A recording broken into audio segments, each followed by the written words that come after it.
Taarifa zaidi kutokana pia na vyanzo vya kuaminika vya habari kutokea nchini Uingereza mara baada ya Prime Minister Keir Starmer ambaye ni moja kati ya watu wenye rekodi kubwa kabisa katika nchi ya UK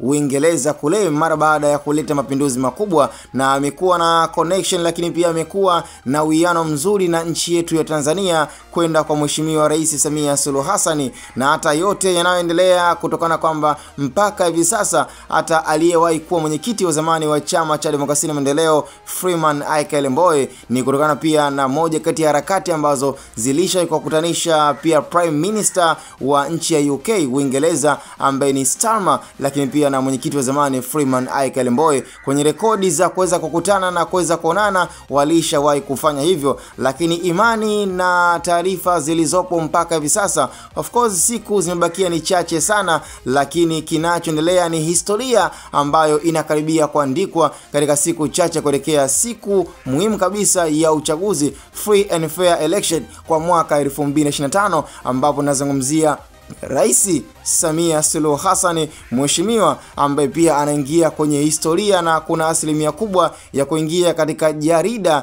na daftari la historia kwa Tanzania, kwani rais wa kwanza mwanamke kupendwa na kuingia katika tiketi ya chama cha CCM, na kuonekana dhahiri shairi kwamba hiki ambacho kimekuwa kikizungumzwa zaidi katika mitandao ya kijamii kwamba hakuna rais aliyevunja rekodi na hakuna rais aliyewahi kuwa mwanamke na kuliongoza taifa la Tanzania, lakini hatimaye historia imeandikwa na tayari imekuwa ikikubalika kwa baadhi ya wanaharakati wa vyama mbalimbali vya nje ya Tanzania, akiwemo pia Starmer ambaye ni Prime Minister, yani nikiwa nazungumzia waziri wa nchi ya Uingereza kule United Kingdom. Sasa sina la ziada, kicha msingi tukutane kwenye upande wa comment, lakini historia inakaribia kuandikwa na Rais Samia Suluhu Hassan.